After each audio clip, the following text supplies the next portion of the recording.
Salut à vous mes frères et sœurs, dans le nom précieux de notre Seigneur Jésus-Christ. Vous êtes sur la chaîne Jésus-Christ Elohim, la chaîne de prédication de la parole de Dieu et d'édification. Je suis le frère Niali Joël et aujourd'hui nous sommes à la troisième partie de notre message porté sur la sexualité.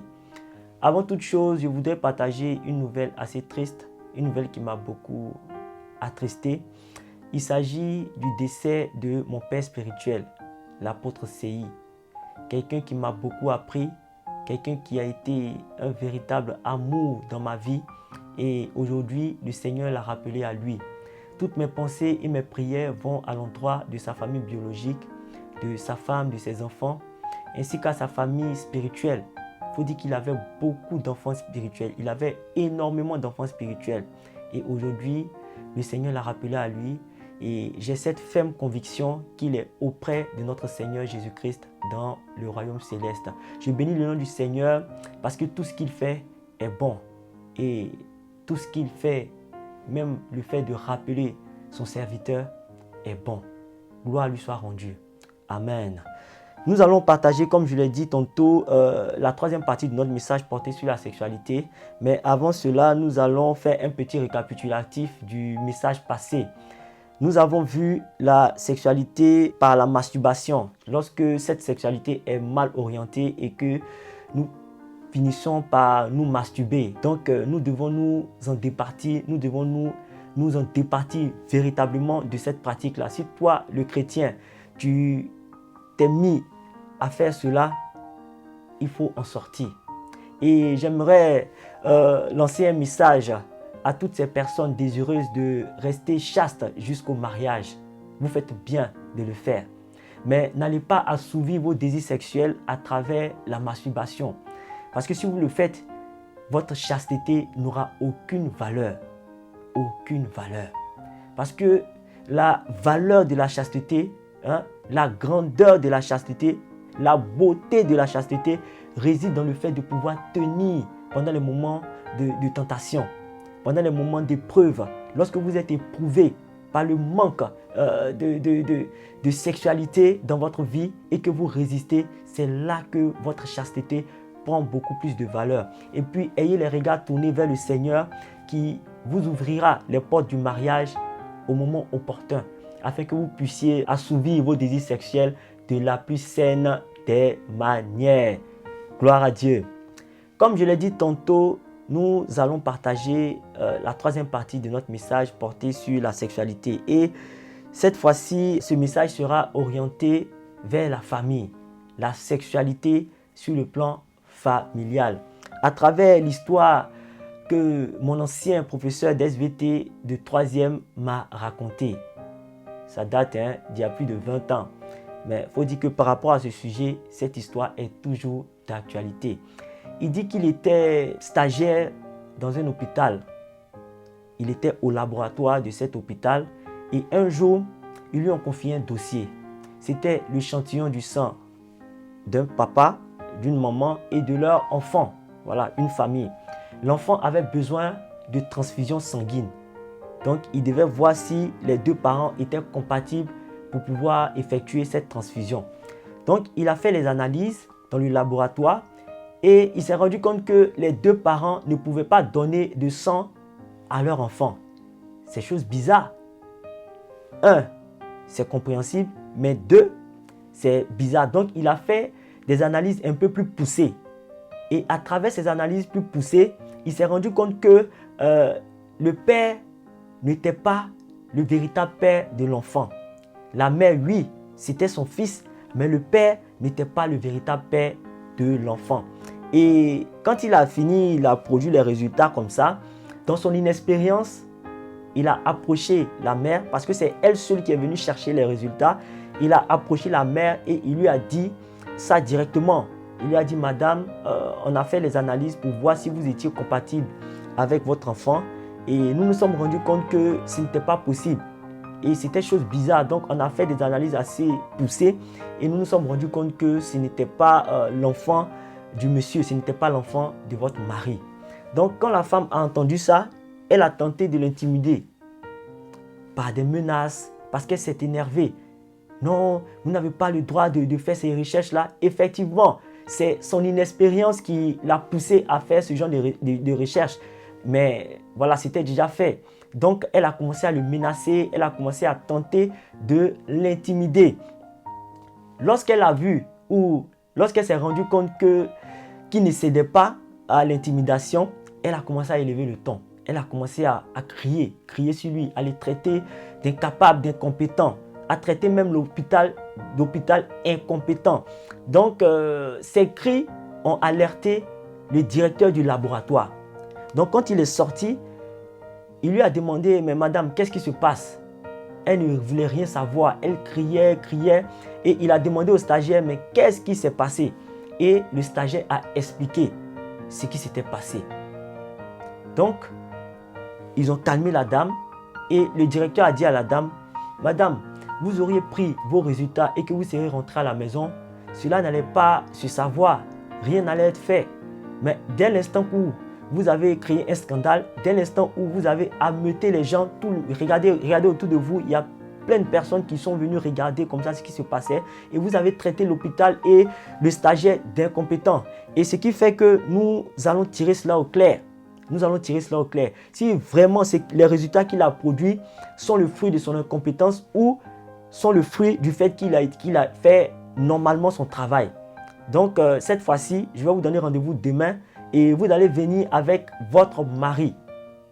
Et c'est en compagnie de votre mari que nous allons produire des résultats qui ont été réanalysés par les échantillons de votre sang et du sang de votre mari et de votre enfant.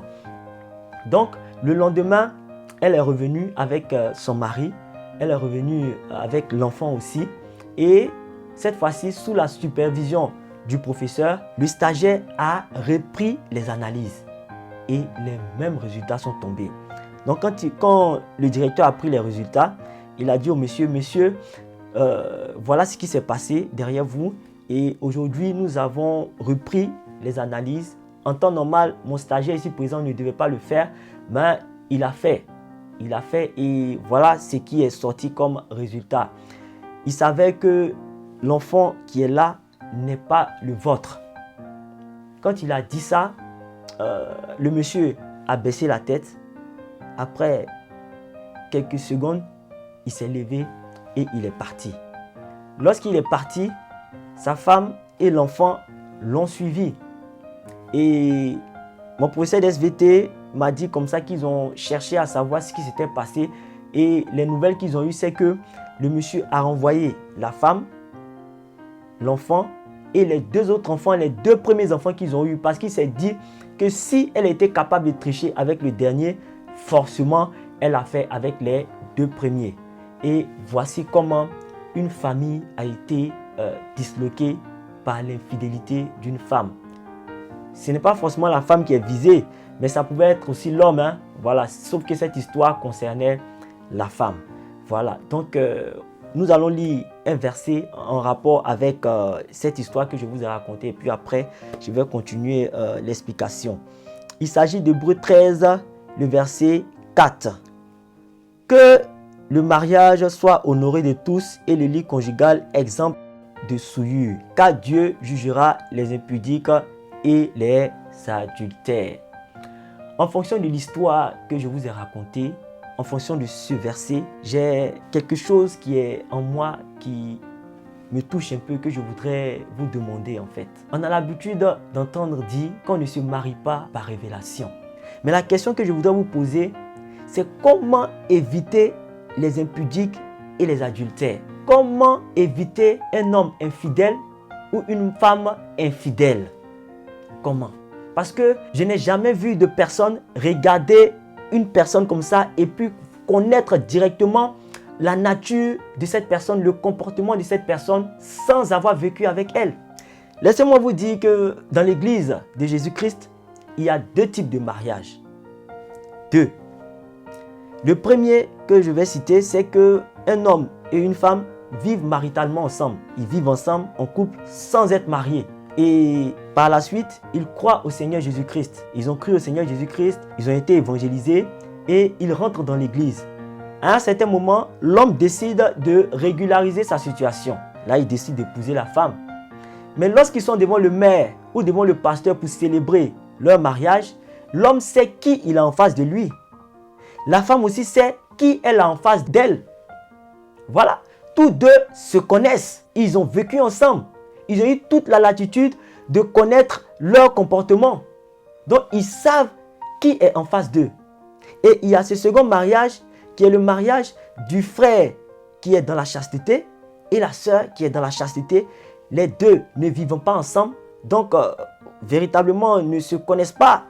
Ne se connaissant pas, ils sont peut-être dans les moments de fiançailles. Et voilà. Or, dans ces moments-là, c'est le moment de séduction. Chacun donne le bon côté de sa personne.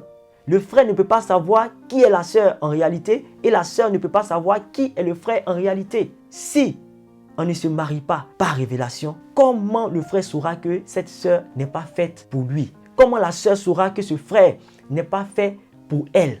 Et des fois, on entend aussi des personnes dire qu'on ne se marie pas à un homme parce qu'il est beau.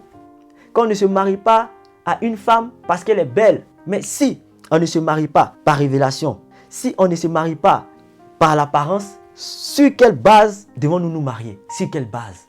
Et tu vois comme ça sur les réseaux sociaux, toutes sortes de paroles. Les paroles fusent de partout. Toutes sortes de citations, toutes sortes de prédications sur le mariage. D'autres disent ceci, d'autres disent cela. Arrêtez d'embrouiller les gens. Arrêtez d'embrouiller les gens.